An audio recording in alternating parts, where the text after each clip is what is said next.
This clip is brought to you by SaveWithConrad.com.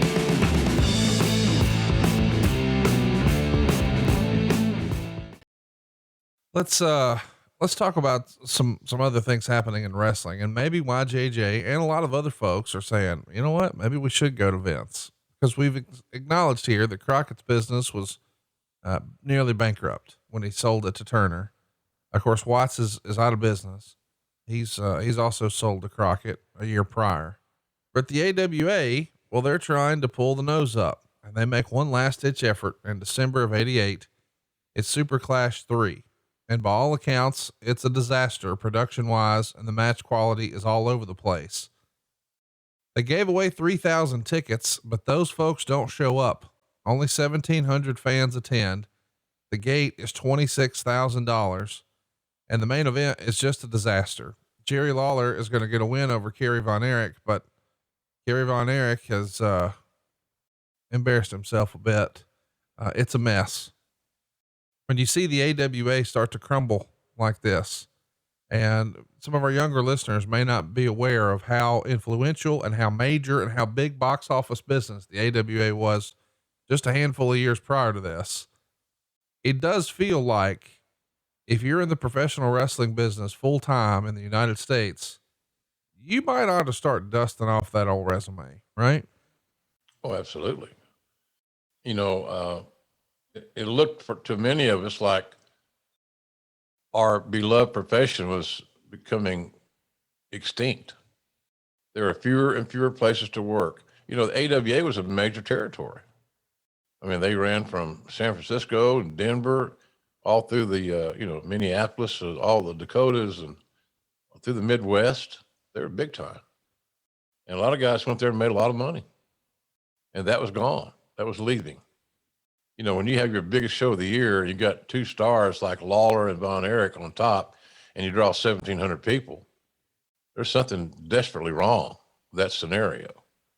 So if you look around and this is what you do, and the wrestling business makes prisoners of its own more often than not, because you realize and the business convinces you that you don't have any skills to do anything else. This is what you do. Can you imagine Ric Flair doing anything outside wrestling? No. You know, would he be a great salesman? Of course he would. He'd be miserable. He wants to perform. He wants that spotlight. That's how he's earned this money all these years. And this is not picking on Rick. You know my thoughts on Nate. I love him, but there's a lot of guys like him that are convinced that this is what we do. This is what we have. How do we perpetuate what we have? How do we maintain it? How do we build upon it? And then when you look around and you see territories, big territories, look at all the territories that preceded the AWA's demise. All these little pockets where guys would go and make a living. Portland and San Francisco, Mobile, Florida. Can you imagine Florida not having a viable wrestling territory? You could drive to all your trips. You got no state tax. It's a wonderful deal. That went belly up. Cowboy, belly up. So what's next? Us? WCW? Then AWA puts a cherry on that sundae. So guys who said they'd never work for Vince, never want to go be a cartoon character, changed their tune, and off they went. So it was very unsettling, to say the least, in that era for a lot of guys that felt like and had been convinced that they had no other options to fall back upon. Let's talk about JJ again for a minute here, because this whole idea with him and Sully is not going to work out. Meltzer would write, the current plan is to drop several managers early next year, and they're trying to make sure JJ stays. That seems to be part of the reason they're holding Dangerously and Cornette from going to the arenas, in order to make it seem like Dylan is the number one manager and to assure his spot. Of course, we know by February he's out of here.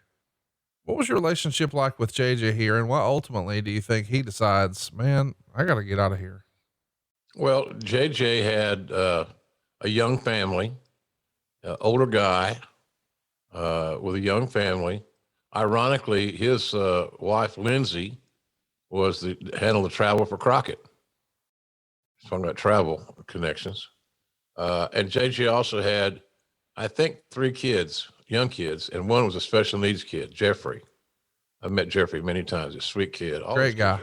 Yeah. So JJ was one of my favorite people to be around. JJ had, you could believe what he said. He would never lie to you. He may not give you the answer you were looking for. I learned that from JJ. You can't make everybody happy with this. You do more harm than good if you just create something. So I always enjoyed working with JJ. Very professional. I used to kid Dusty that one of the reasons you keep JJ around is because you can read his penmanship. JJ could really write well. He did the booking sheets by pencil and then make copies. And so JJ was just a real pro. And I mentioned earlier about, him working. It's not ironic. It's not accidental that in all these offices, these territories that JJ Dillon worked in, that he was a part of the office in some degree. He had great organizational skills. He was a businessman. He kept up with his work. And JJ Dillon was the best pro wrestler that I ever saw work in an office, as far as keeping things organized, answering phone calls, returning phone calls. People listen to this, they think, come on, those guys return calls. They return calls if you're a top guy. Offices. If you weren't, good luck. And then when you start getting over, then you realize you're getting your calls returned. JJ returned all calls. JJ was just that great link between the office and the talent, and was very, very valuable. But he also was a smart enough businessman to know that the business model in WCW during this era that we're talking about now was chaotic, uncertain. And so when Vince came up with the idea to bring him in as, to be head of talent relations, JJ's reputation preceded him. So JJ went to where there was stability. And of course he had stability there for many, many years until he got fired unceremoniously after we all took a big cut in pay, and he couldn't afford to cut in pay.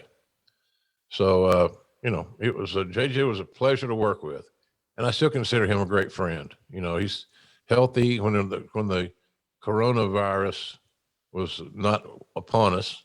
JJ was at a lot of those card shows and appearances and things. We both have seen him with those deals. A classic gentleman. So I got a lot of time for JJ Dillon. He's been good for the wrestling business. And probably JJ's contributions, Conrad, may not be fully acknowledged until he's gone. I hope not. Sad to say. Hey, it's Conrad Thompson. Thanks for checking out the podcast here on YouTube. Be sure to hit the subscribe button and the notifications bell so you get a notice anytime we upload some new content. And go save yourself some money right now. If you're in a 30-year loan or you have credit card debt, it's not a matter of if I can save you money. It's a matter of how much. Find out right now for free at SaveWithConrad.com.